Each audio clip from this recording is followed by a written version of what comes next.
In late October of 1871, two state-appointed inspectors arrived unannounced at the Crowthorne Refuge for War Orphans.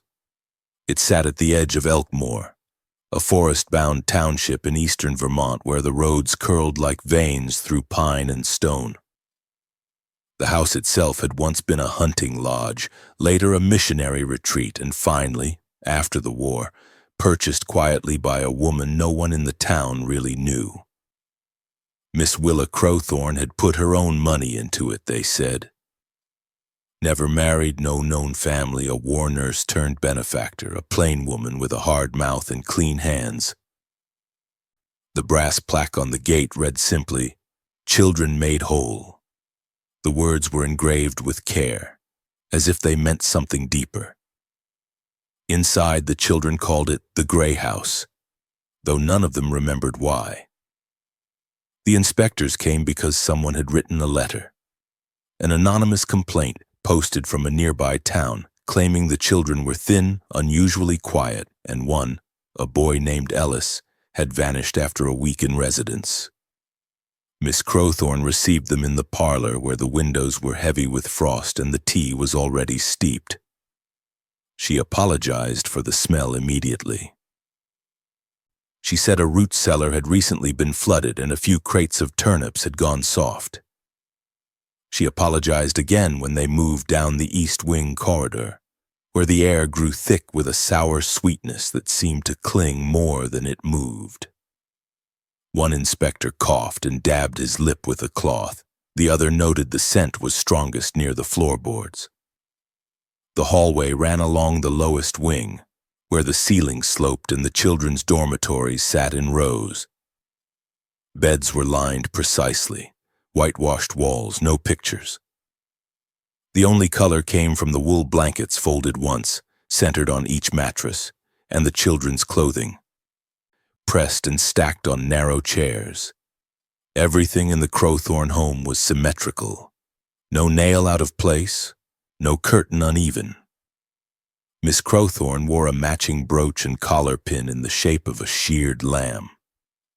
Her voice was soft and measured when she explained that the smell would pass in a day or two, that she had laid lye and lavender sachets, that the children were kept clean and instructed in moral conduct, that the vanished boy, Ellis, had been spiritually unstable and was removed for external placement, though the inspectors noted that his name did not appear on the transfer log.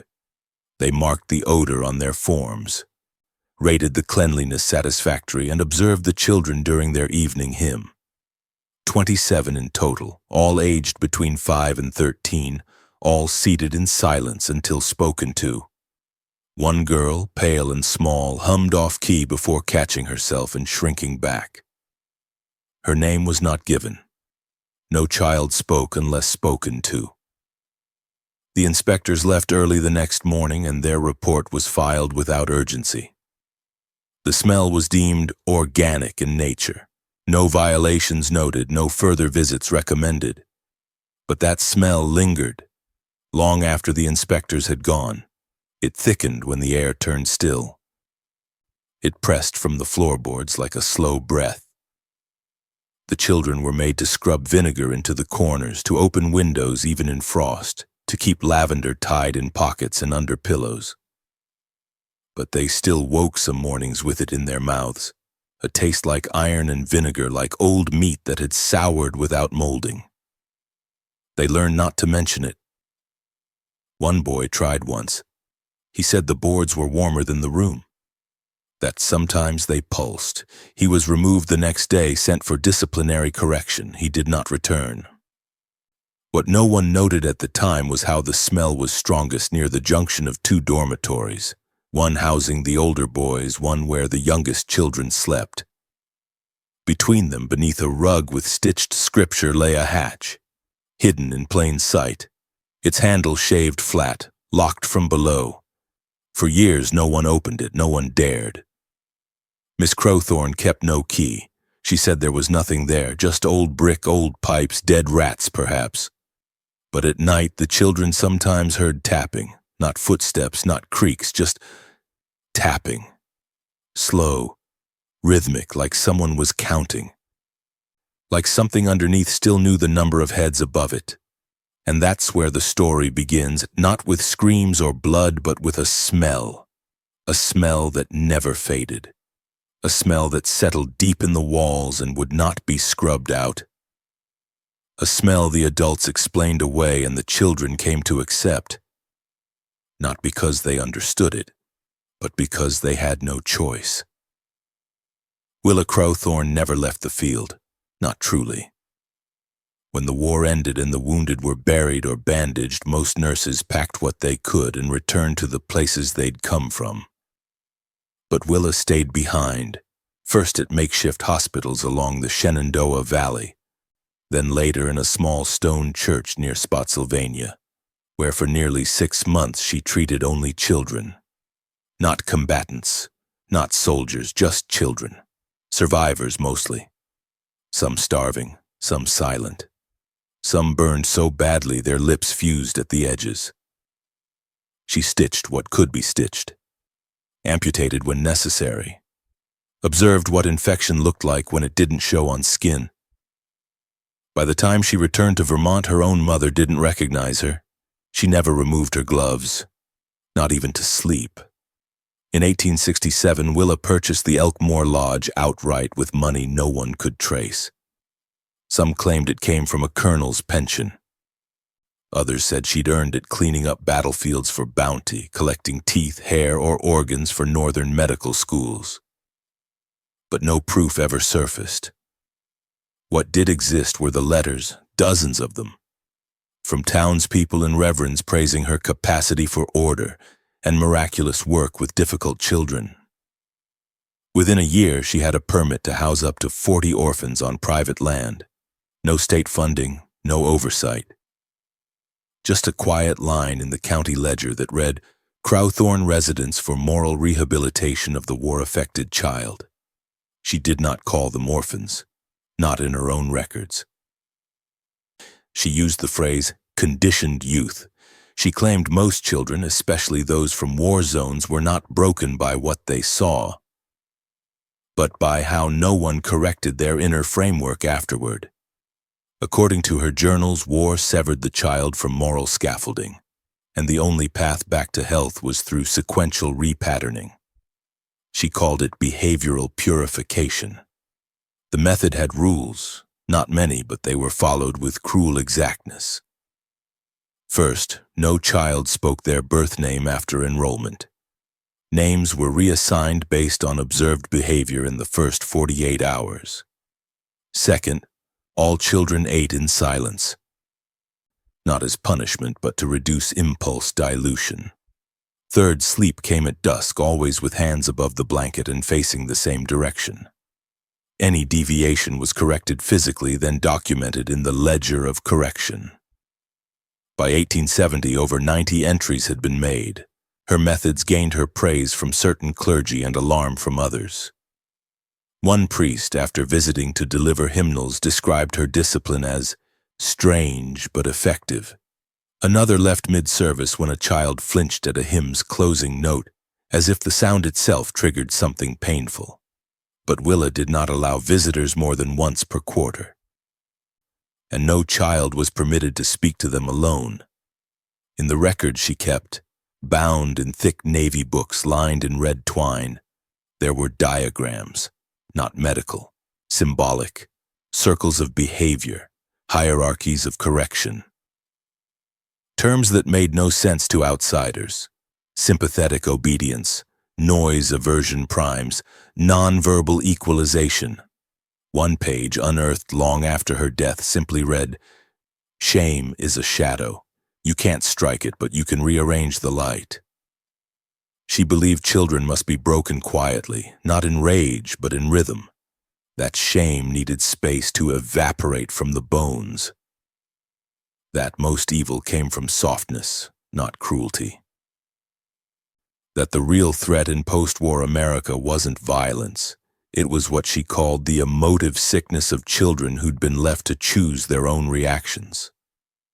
She believed choice was what ruined them. At mealtimes, the children were allowed one sound, a single hum. They were told to match the pitch of the child across from them. If they matched exactly, they were permitted bread. If not, they received broth. It was called harmonic discipline. It was not about music, it was about control of impulse, alignment of will. None of this raised alarms, not yet. To the outside, the Crowthorne home was tidy, orderly, and calm. The children were quiet, well-fed, and never seen in public without gloves and caps.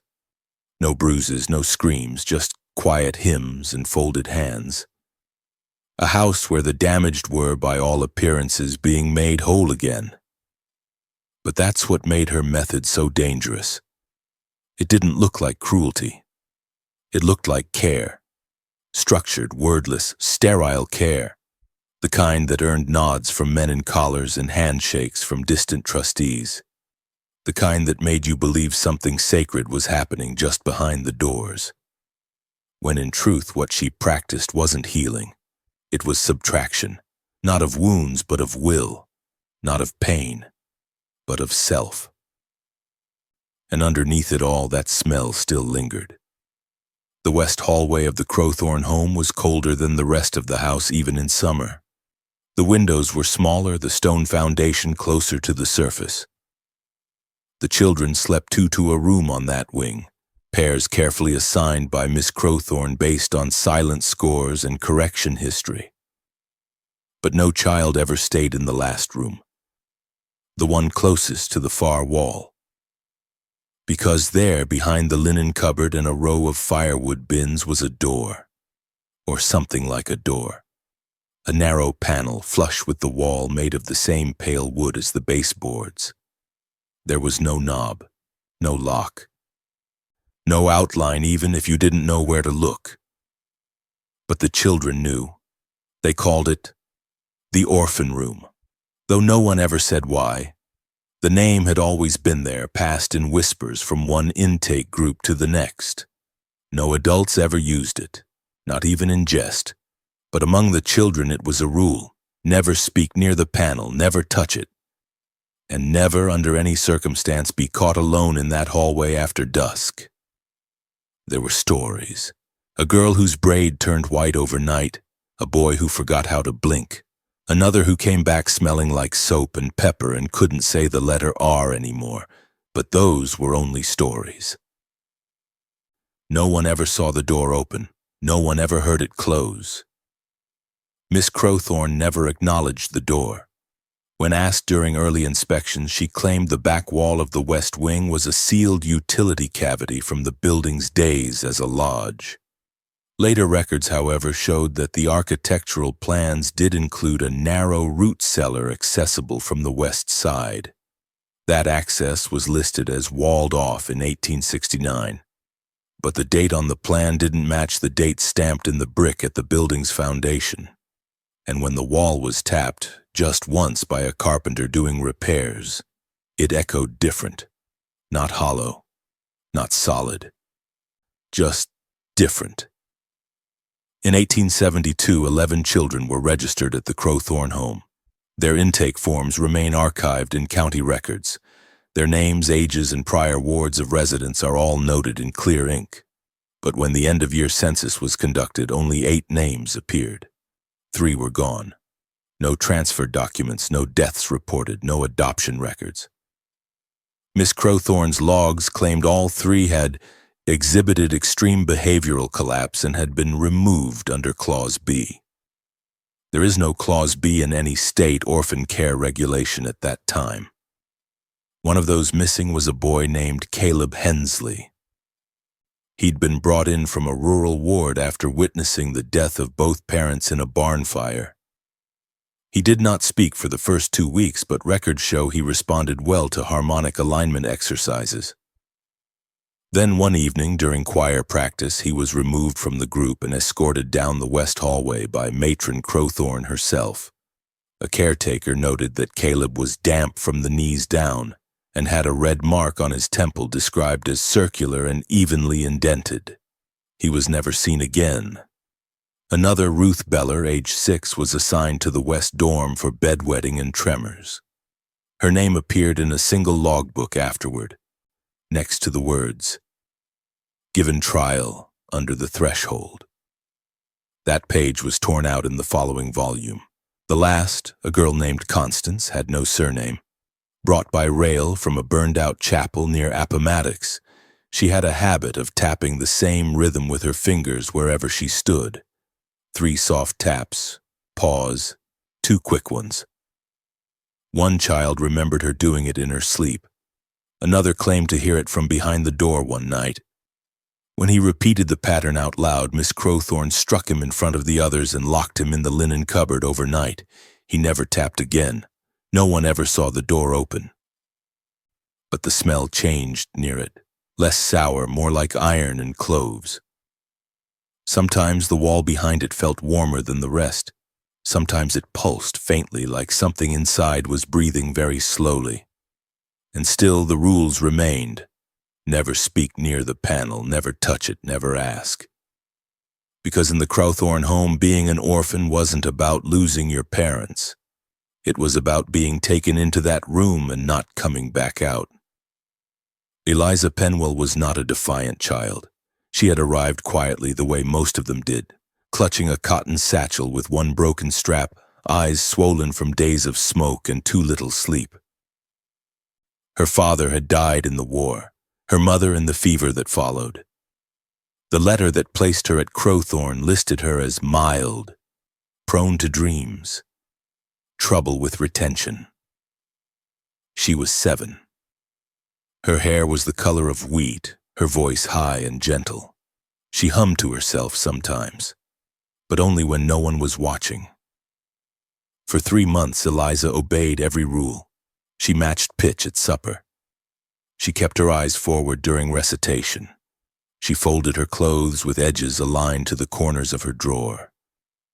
But in February of that year, the frost crept in so deep the windows cracked. The blankets were thin, the fire was low. That night, Eliza wet the bed. Miss Crowthorne called it a reversion, said that such slips were the body's rebellion against correction. That weakness must be seen to be expunged. Eliza was made to drag her mattress to the West Hall alone, her arms too small to carry it flat. She was told to sleep at the base of the wall, near the old linen bins. Her blanket was replaced with a wool sheet. Her shoes were removed. The rest of the children watched without moving. That night the frost climbed the windows like veins. The house went still. Even the pipes groaned softer, and Eliza lay flat on her side facing the wall. That was when she saw it. The panel, the one the other children called the Orphan Room, wasn't flush like she thought, not all the way. Near the bottom corner, just above where the wood met the floor, the seam bowed slightly inward. It left a gap thinner than a finger. From her spot on the mattress, Eliza could see through it, just barely. At first, she saw nothing, just dark. But as her eyes adjusted, something began to take shape. Not a room. Not really. More like a shallow chamber, long and low. The floor was stone covered in a powder that shimmered when disturbed. Chalk dust, thick and fine like sifted ash. And then, slowly, something moved across it. Fingers. Small. Bare. But wrong. Not just because they were thin or because they trembled slightly as they moved, but because they moved with purpose. Each stroke dragged across the dust in a pattern. First a circle, then a half-turn inside it, then a line through both. Eliza didn't know the symbol, but she knew it wasn't play. The hand was writing, not words, but something older, practiced, and there was no face, just a limb, moving from the dark, painting shapes into dust that never scattered. She tried to speak, to call out, but the sound caught in her throat. Her breath fogged the crack. When she blinked, the hand stopped, not slowly, all at once, as if it knew it had been seen. Then came the tapping, 3 slow taps, a pause, 2 quick ones, the same pattern she'd once heard from the girl with no surname, the one who disappeared.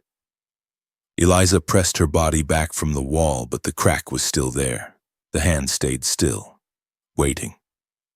She didn't sleep again that night, only trembled beneath the sheet, eyes locked on the seam. By morning, she was pale and silent. When the caretaker asked if she'd learned her lesson, she said nothing. When the other girls tried to whisper questions, she didn't blink. She walked to morning hymn with her mouth closed, her hands tucked beneath her sleeves, her eyes staring through the floor. At breakfast, she refused broth. She didn't speak that day, or the day after. Not for weeks, not even to herself. Miss Crowthorne logged it as internal correction. She marked Eliza's silence as evidence of personal realignment and called it progress. But the other children didn't see progress. They saw a girl who'd stopped dreaming, who stopped drawing on her slate, who didn't move her lips when the hymns played. She had seen through the crack. And whatever looked back at her from that space wasn't made for daylight. It was waiting, patient. It had touched the dust with something older than language. And now a piece of Eliza had gone somewhere that didn't belong to her anymore.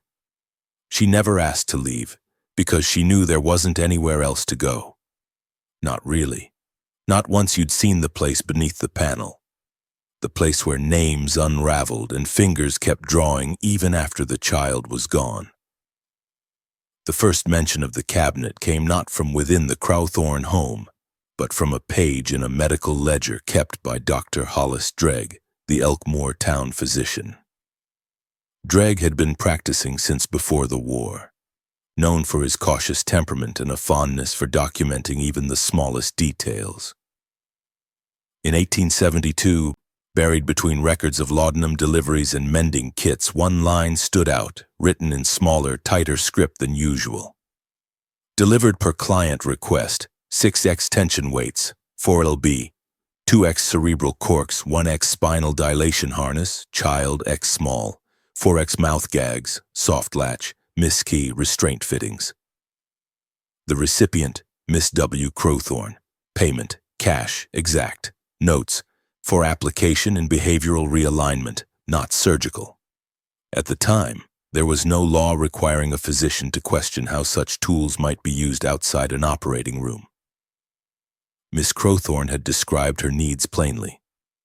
Postural correction, non-invasive cranial stillness, and something she called volitional temperance. Dregg, by his own admission, didn't press her.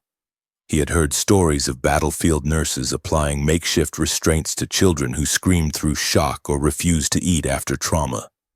He assumed it was the same, but he noted the phrase she used, re-anchoring the will, a term he'd never heard in any textbook or clinic.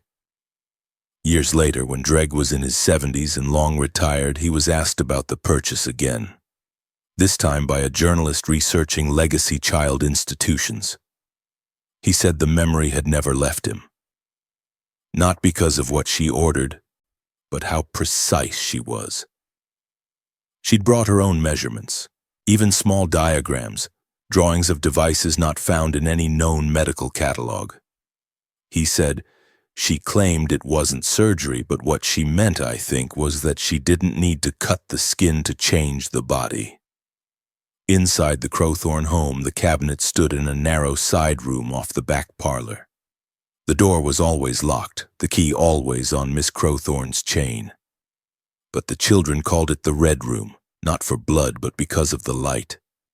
The one time someone left the door ajar, a child passing by saw the faint glow inside like fire behind wax. When asked later, she said it looked like the kind of red you see through your eyelids when someone is watching. The room itself was windowless, lined in pale tile and dominated by a single wooden cabinet bolted to the wall. Inside were the tools, not rusted or improvised, but polished and purposeful. Some were brass, others iron. One looked like a violin chin rest, only wider and padded. Another resembled a hand brace, but with sharpened inner ridges. There were tension loops designed to pull the arms forward until the shoulder blades touched. One harness supported the spine at 3 points, neck, mid-back, and lower pelvis. and held it rigid like a marionette string pulled tight. It was lined in child-sized canvas. Unwashed, but the most disturbing object was what Miss Crowthorne referred to as a cerebral cork. It was not inserted deep, not surgically, but gently pressed against the top of the scalp, held in place by a lattice of straps and clamps. At its base was a copper coil wound around a flat stone disc, smooth and cool to the touch. When fixed in place, it created what she described as cognitive silence. In one note, she wrote, 5 minutes under the cork reduces flinching. 10 quiets the naming impulse. 20 begins the true work. None of this was ever seen by the inspectors. She never used the instruments in front of staff. But caretakers whispered. One said she heard low groaning from the red room. Not pain, something else, like breath being pressed into stillness. Another claimed she once cleaned a set of straps that smelled faintly of burnt cloves and vinegar. No blood, no bruises. But the child who wore them didn't speak for 3 days.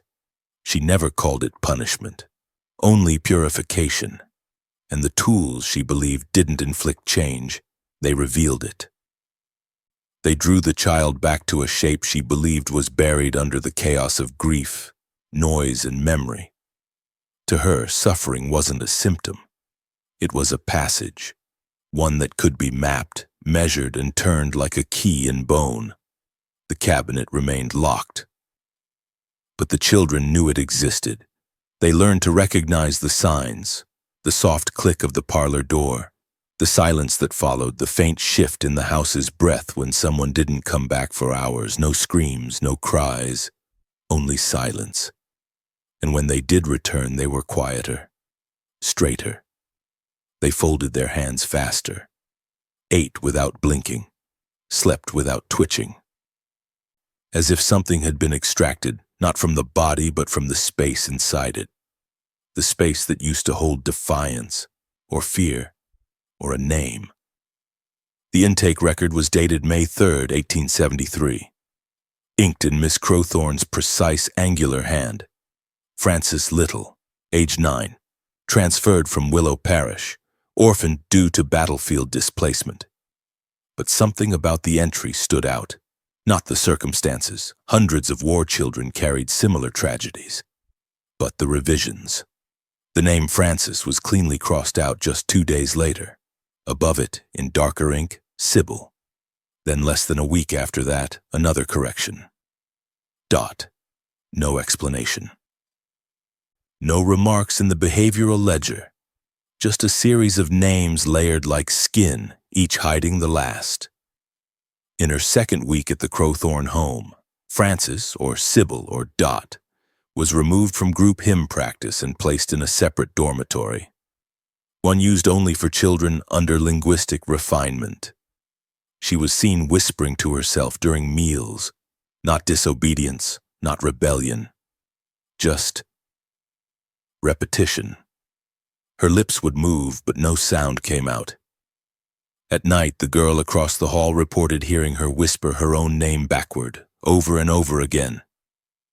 Seknarf, Libis, Todd. Miss Crowthorne believed names held architecture. She wrote often in her journals that a name was not a label but a structure, something that scaffolded a child's mind into shape. When that shape bent toward grief, or rage, or fear, the structure had to be dismantled and rebuilt. The process, she claimed, was not cruel, it was cleansing. Each new name was meant to mark a stage in the child's reframing. She called it the ladder method. A name lost was a rung broken. A name erased was a burden lifted.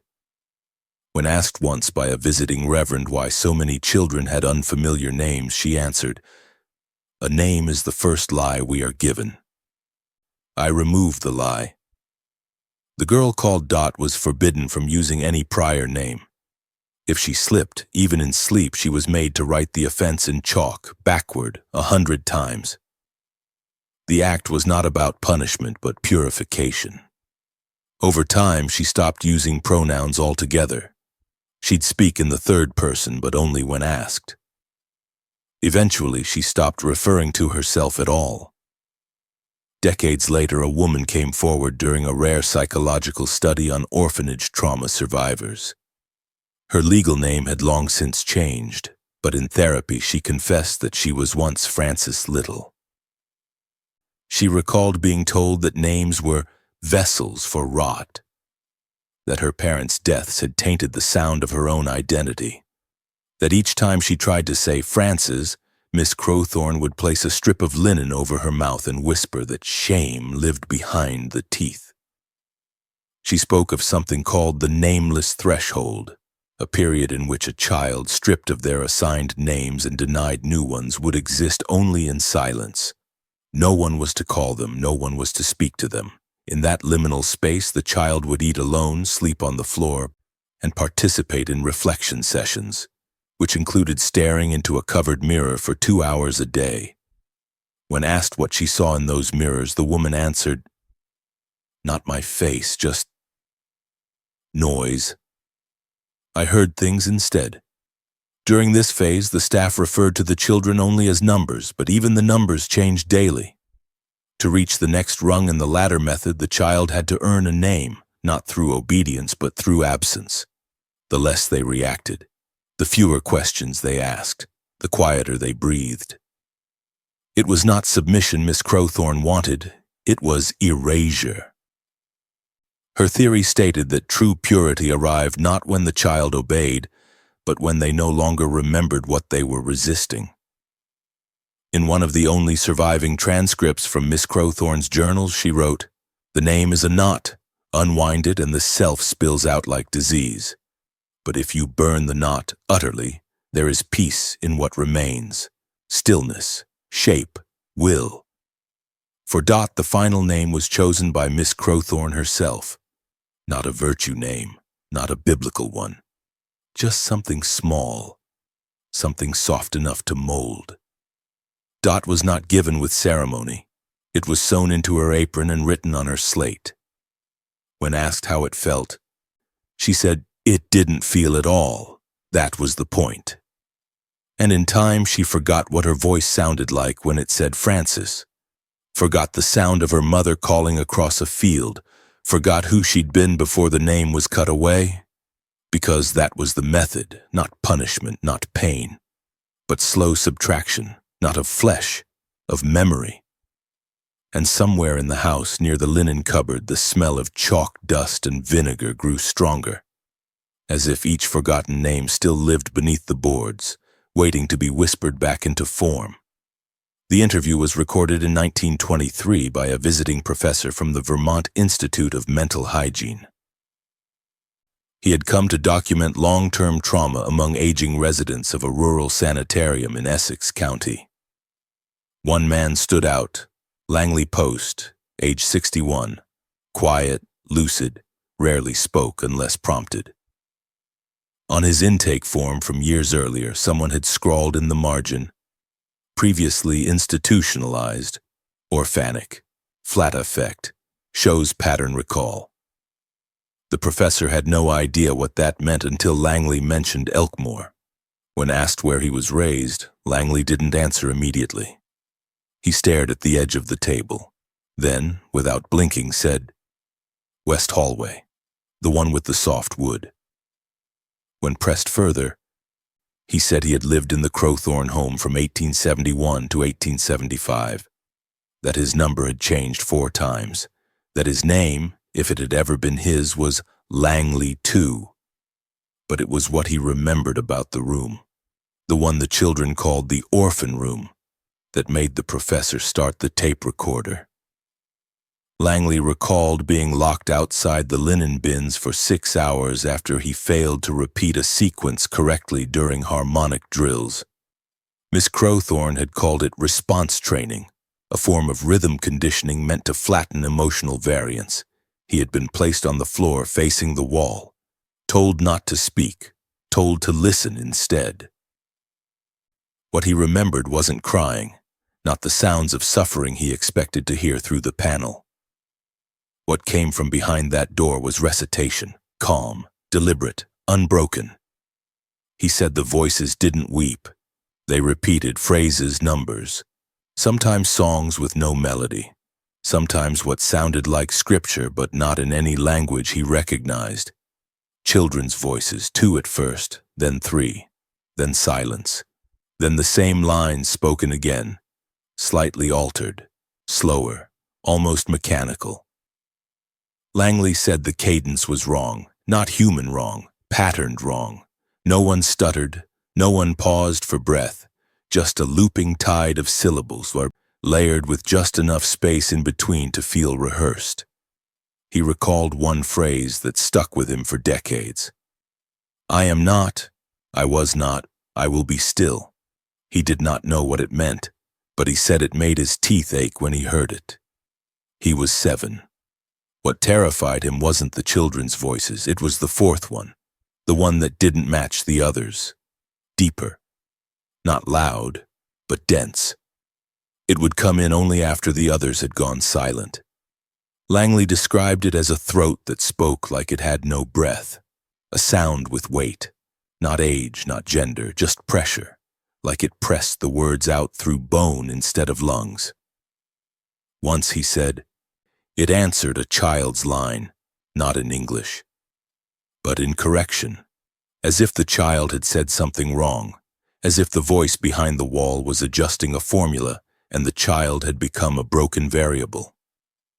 Langley did not remember what happened after that, only that when the door to the hallway opened, Miss Crowthorne was already standing over him, and his mouth was bleeding slightly at the corners. He had bitten the inside of his cheeks down to the muscle. There were no bruises, no marks, just blood where his own teeth had held him still. He said no one spoke of the voice again. But some nights, children would hum low in their beds, mouths closed, as if trying to match a pitch they couldn't name. One boy clawed the side of his bedpost with his fingernails until the grain splintered. Another tore up hymn pages and tried to shove the pieces into his own ears. Langley spent years trying to forget it. But sometimes in the middle of a conversation, a word would slip from him, one he didn't recognize, couldn't define. He once wrote it down, virellum, a sound, he said, that had no bottom, just space, empty and waiting. And then he said something that made the professor stop recording. He said the voice wasn't in the room. Not really. He said the room was just a mouth. And something else was speaking through it. The test was never written down, not in the ledgers, not in the inspection reports, not even in Miss Crowthorne's own journals, which detailed nearly every method she devised with obsessive precision. The 3-day test, as it came to be called by the staff and whispered by the children, lived only in practice.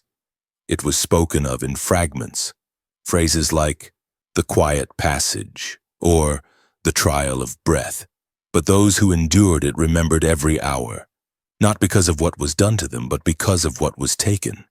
It began without warning, one mistake, one slip, a missed note during recitation, a stutter when repeating your assigned name, a twitch when told to sit perfectly still.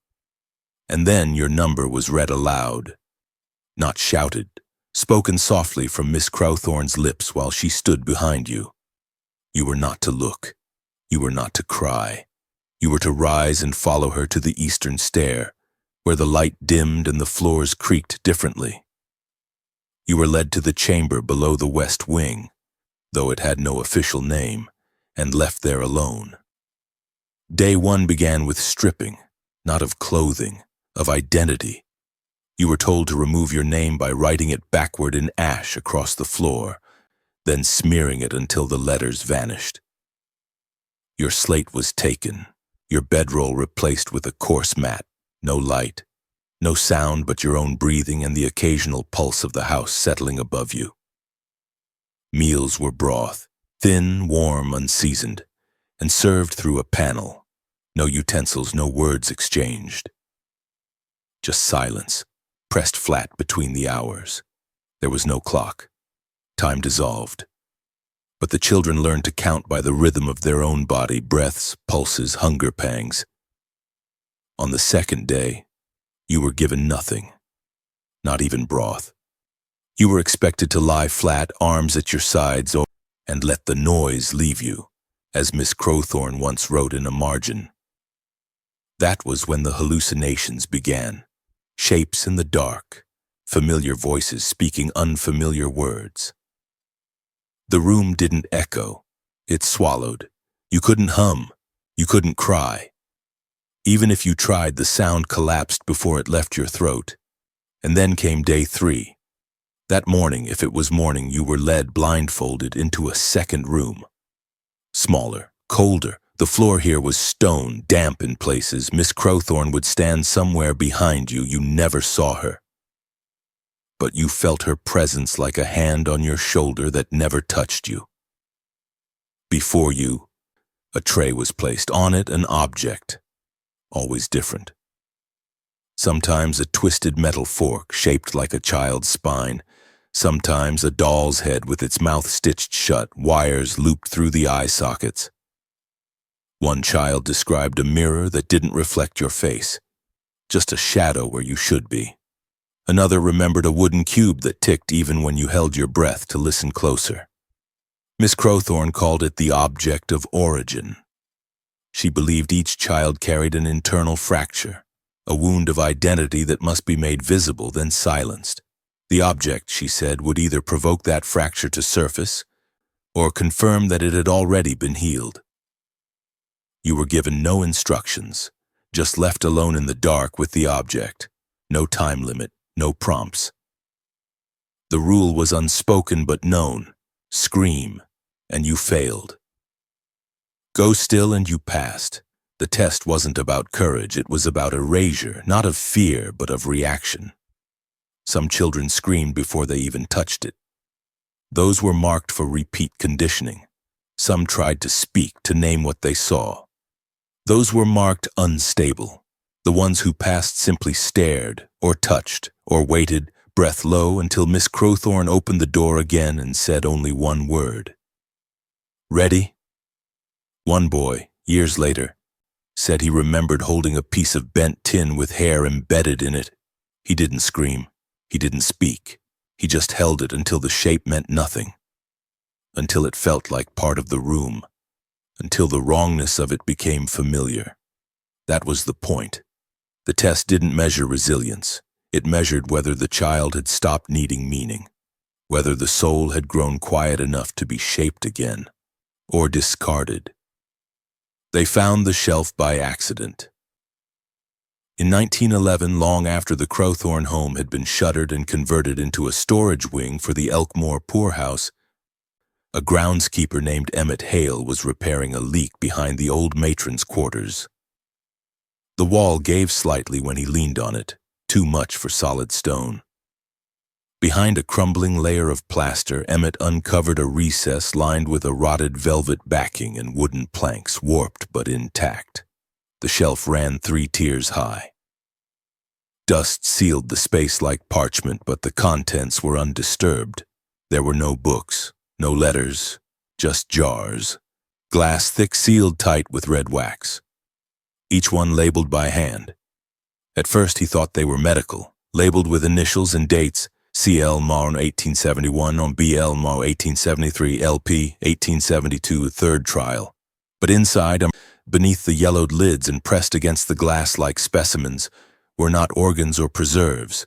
They were fragments, teeth, tufts of hair, tiny curls of fingernail. One jar held what looked like a baby tooth wrapped in linen. Another contained a single braid coiled like a sleeping worm. The ribbon around it soaked dark at the knot. And then there were the clocks, small, carved by hand, no larger than a child's palm.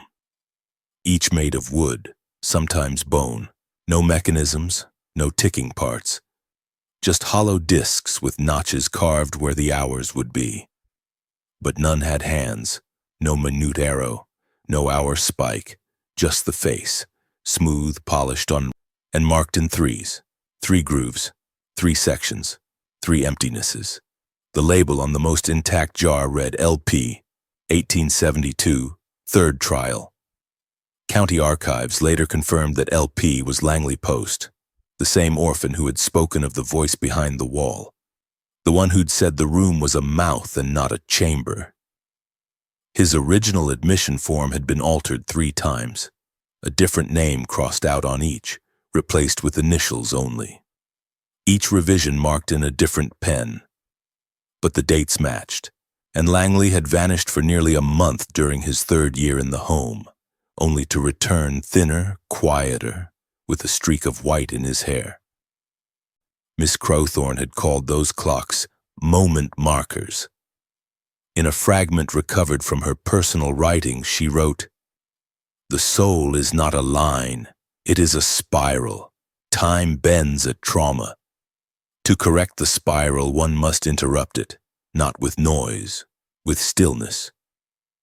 Each trial stills the spiral, the clock confirms the shape." She believed each child carried a rupture of time within them, a shattering caused by grief, death, or memory. Her solution was to test them thrice, not for obedience but for internal stillness. Each silence earned a mark, each trial was a turn on the spiral. After the 3rd, the clock was carved, not to tell time, but to declare its absence. The removal of hands was symbolic.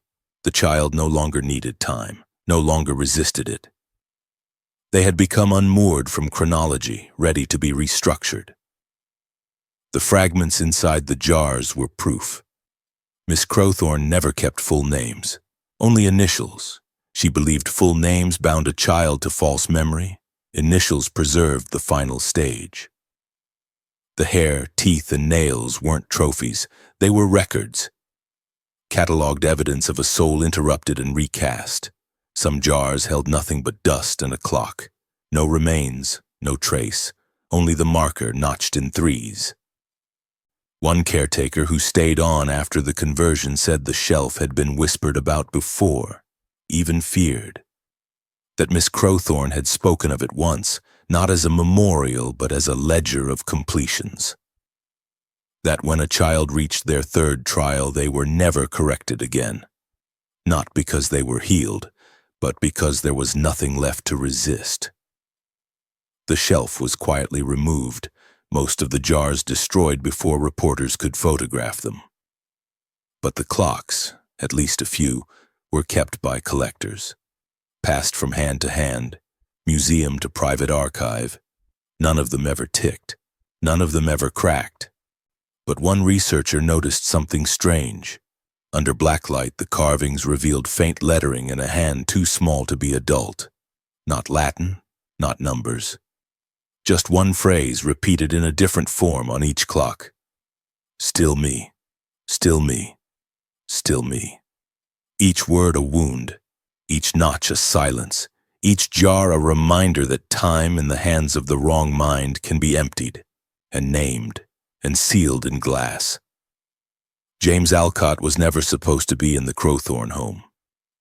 Born to a well-off clerk in Burlington, his mother died of hemorrhage 3 days after his birth, and his father, consumed by grief, was institutionalized by the time James was 4. A distant aunt, unable to manage his fits of silence and sleepwalking, placed him into state care with the promise he'd be moved to a private boys' school by spring. Instead, he was quietly transferred to Crowthorne in the winter of 1874 after an incident in the parish home. James had scratched a strange spiral pattern into the chapel floor using nothing but the rim of his dinner plate. When asked why, he said only, "It keeps me still." He arrived at Crowthorne without protest, thin, pale, already quiet. On his 2nd day, he was reassigned from the standard dormitory to Conditioning Wing B, a designation reserved for children showing signs of pre-silent behavior, a term Miss Crowthorne used for what she believed were incipient fractures in the narrative ego. For the next 8 months, James was subjected to her full regimen, name-stripping, ladder conditioning, harmonic discipline, and, according to oral testimony from a former caretaker, at least 2 object-of-origin trials. He never cried. He never fought. He simply began to write. At first it was chalk, on his slate, on the wall beside his bunk, then onto the wood beneath his mattress. The symbols came quick, almost frantic, looped curves, backward letters, strange breaks between syllables. Miss Crowthorne referred to it in her margin notes as pre-verbal regurgitation, and permitted it under the belief that it represented a mind unraveling in accordance with her method. But as weeks passed, the writing became more structured. He began filling entire sheets of paper, hoarded from the storage cupboard, with a flowing interlaced script that no one could decipher. Part Germanic curvature, part ecclesiastical Latin, part nonsense syllables. But always clean, ordered, intentional. James spoke less as he wrote more. By his 9th month, he had stopped speaking entirely. Not just with staff, but with himself. He no longer mouthed sounds, no longer blinked in rhythm, no longer answered to his reassigned name. The caretakers noted only one change in behavior. Every evening before sleep, James would tap his fingers against his chest. 3 slow taps, pause, 2 quick ones. The same pattern heard behind the orphan room door. In October of 1875, a visiting bishop named Callum Hoyt arrived at the Crowthorne home unannounced. He was conducting a private review of religious orphanages and had heard rumors of ritualized silence being used as discipline. Upon arrival, he was given a guided tour, shown the gardens, and permitted to observe evening hymn. During the hymn, Hoyt watched James remain still while the other children hummed. Afterward, he requested to speak with the boy. The details of that meeting were never recorded. But the following morning, Hoyt filed emergency papers with the county to have James removed and placed in his own custody under ecclesiastical guardianship. Miss Crowthorne did not resist. James left the next day. He never returned. For the next 50 years, James Alcott lived under Hoyt's care in a private rectory in upstate New York. He never spoke again. But he wrote thousands of pages, entire volumes of looping, intersecting script, journals filled with recurring phrases, diagrams of unknown alphabets, and pages where a single phrase was written over and over until the ink bled through. For decades, no one could read it. Linguists called it an invented language. Cryptographers labeled it a trauma cipher. Psychiatrists dismissed it as glossolalia born of institutional damage. Until 2021, when a researcher fed several of James's scanned notebooks into an AI trained on ancient dead languages, post-trauma phonetics, and ecclesiastical Latin. The program found something, a phrase, repeated across nearly all pages, embedded in layered symmetries, hidden in mirrored lettering and numerical substitution. I left part of me in the room. She kept the rest. It appeared in 47 instances, always spaced exactly 13 pages apart. The AI could not explain the pattern, only that it was deliberate. James died in 1934, buried under the name Jacobus, the final name he signed in his final book. He left no heirs, only boxes of notebooks and a room that faced no windows.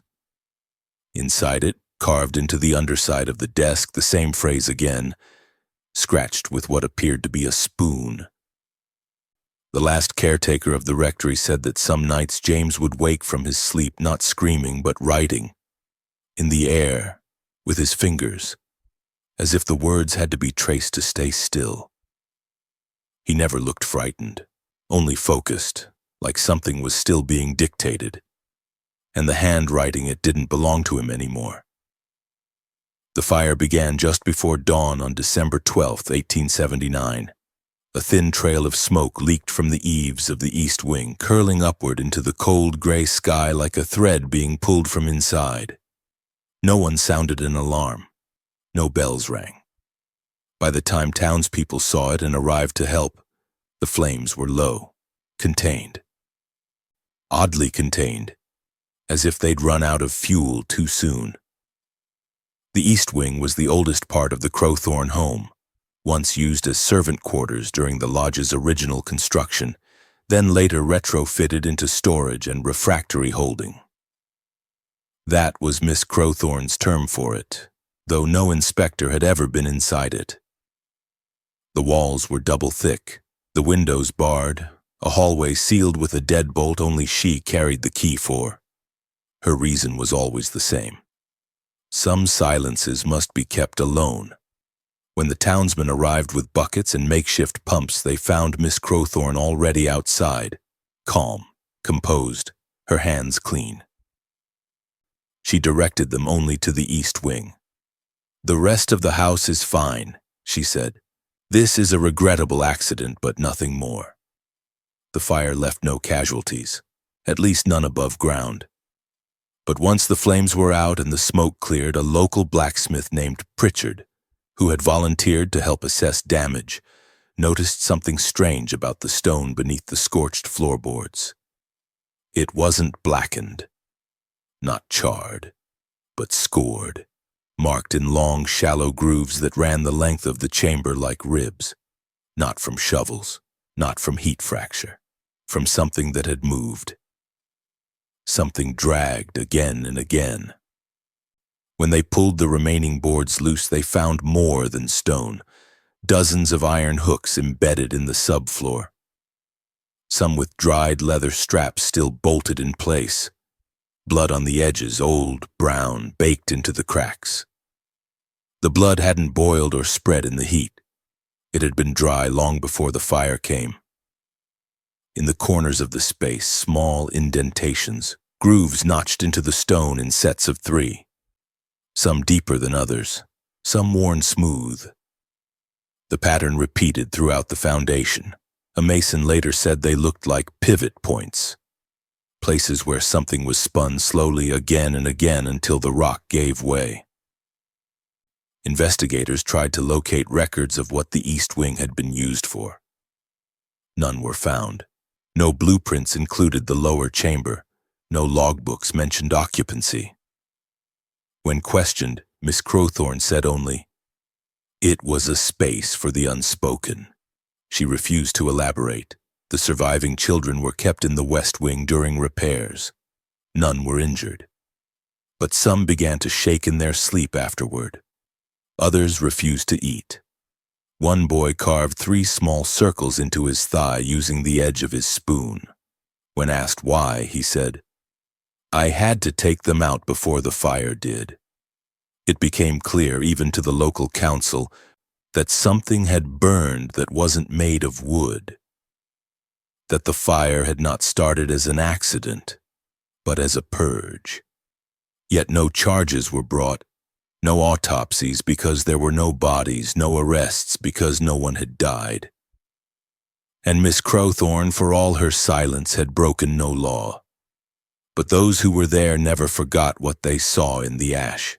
Not the hooks, not the blood, but what lay in one corner of the foundation, half melted from the heat. A small hand-carved wooden clock. No hands.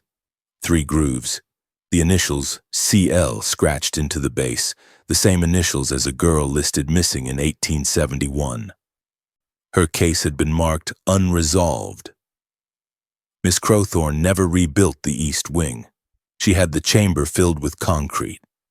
When asked why she didn't preserve the space for inspection, she said only, "There was nothing to preserve, it served its purpose."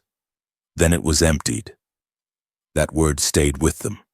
Emptied, not destroyed, not burned, not sealed, as if what had lived down there wasn't made to die, only to be released.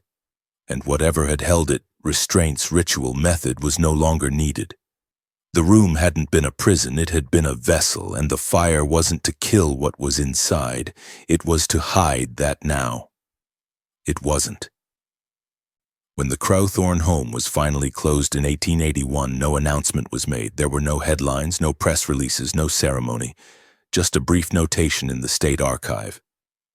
Facility dissolved. Records pending review.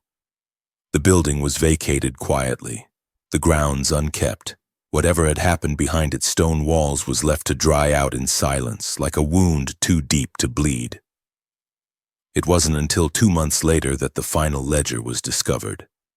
A probate officer tasked with cataloging abandoned properties in the county entered the home alone. He was there to take inventory, nothing more. But in the top drawer of Miss Crowthorne's locked writing desk, beneath a folded lace cloth and a strip of lavender wax, he found the book. It was small. Brown leather cracked at the spine. The pages smelled faintly of vinegar and cloves. The cover bore no title. Inside were 41 names, each in a different hand, as if copied over time by several caretakers. The list began in 1870 and ended abruptly in 1879, just after the fire. Next to each name was a date, followed by a red slash drawn through the entire line. No additional notations, no forwarding addresses, no mention of transfer, adoption, or release, just slashes. The officer brought the ledger to the Elkmore magistrate, who cross-referenced it against state orphanage records. None of the 41 children had reappeared in the system, no new placements, no death certificates, no files closed. They had simply stopped. One entry stood out. Near the bottom of the list, a name that had been circled in graphite. Dot. No last name, no intake date, just Dot, marked with a slash like all the others. A deeper cut, that one, pressing through the page as if the pen had been stabbed. Investigators began calling other homes, wards, and private institutions across the region. Nothing. No one had received any transfers from Crowthorne after 1878. One administrator from Montpelier recalled being told not to accept Category B referrals from that region, but she'd never been told why. It had just become practice. Don't ask, don't sign. It was then that the officers turned to the building itself. During a final inspection, they found something peculiar. Inside the chapel, long unused beneath a loose plank at the pulpit's base, was a drawer, hidden and lined with red felt. Inside, dozens of small tags. Each bore a name or part of one. Many were initials. Some were just numbers, all carved into wood, all scorched at the edges. They matched 17 of the tags to the names in the ledger. The others they never identified. The state concluded that due to inadequate documentation and improper transfer protocols, the Crowthorne home failed to preserve custodial continuity. A bureaucratic phrase, cold and clean. But the truth was harder. There were no signatures, no witnesses, no one to say what had happened to those children. Miss Crowthorne herself was never seen again. Some believed she fled the country. Others thought she was buried on the grounds. The ledger was the last thing she left behind. No confession, no farewell. Just a list and silence. What made the book even more unsettling was its final page. Blank, except for a faint indentation like pressure from a removed line. When viewed in angled light, the shape of a single sentence emerged, barely visible. What is taken has no need of record. And in the margin, a single mark, not a signature, just 3 circles, stacked like a spine, or a clock, or something counting down. The building still stands at the edge of Elkmore, cloaked now in ivy and plaques.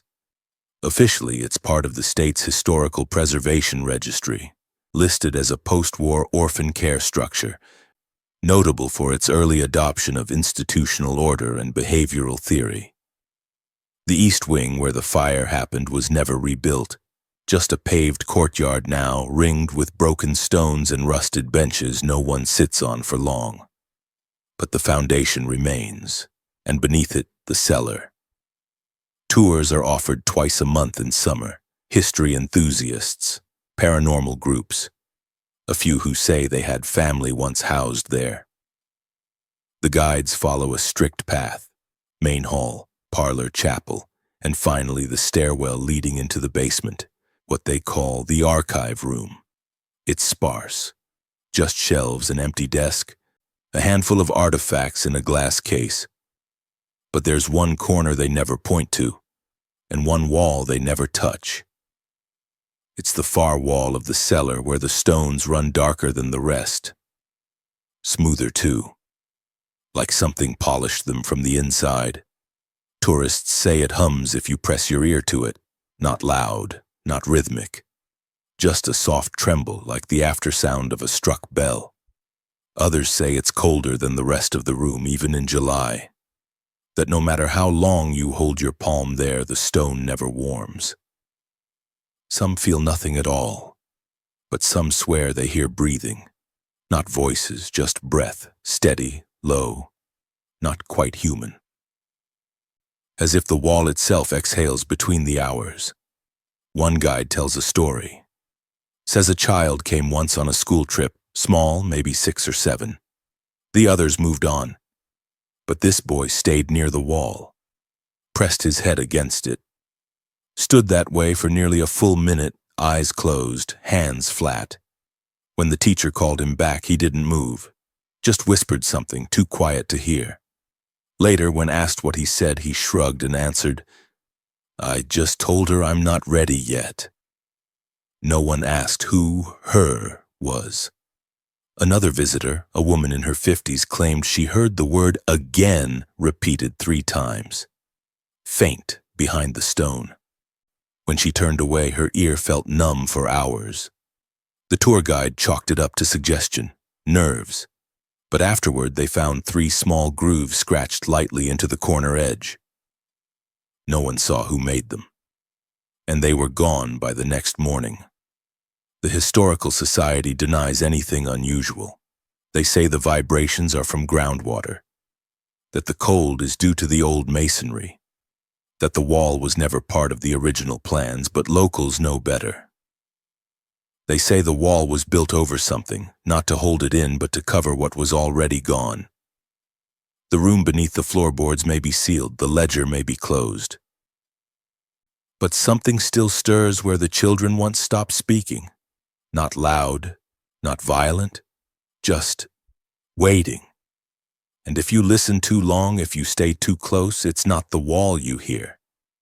It's what was once behind it, learning how to whisper through stone. In 1992, after years of quiet pressure, the state finally unsealed the last records from the Crowthorne home. The files were incomplete, names with no birth dates, transfers with no destinations, a ledger with red slashes and no signatures. There were no confessions. Just silence, catalogued.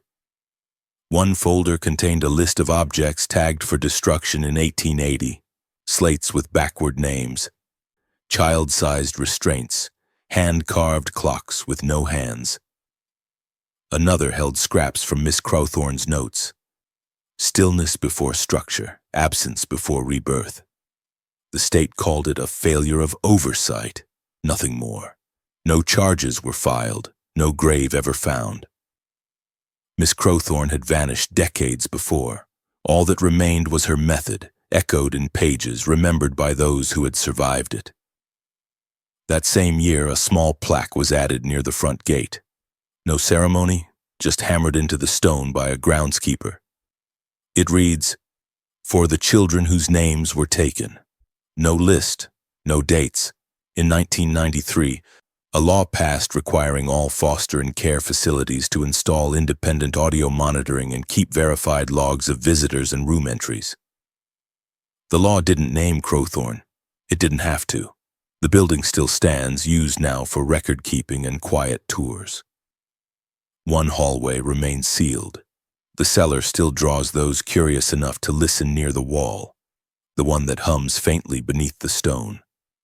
Guides say it's groundwater. Others say breathing. Some say recitation. One woman, a former ward who returned in her 60s, said, "The pain wasn't the worst part. The worst part was being praised for forgetting." She never learned what happened to the others.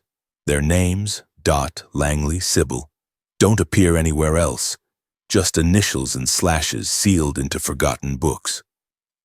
Evil does not always scream. Sometimes it speaks gently in instruction.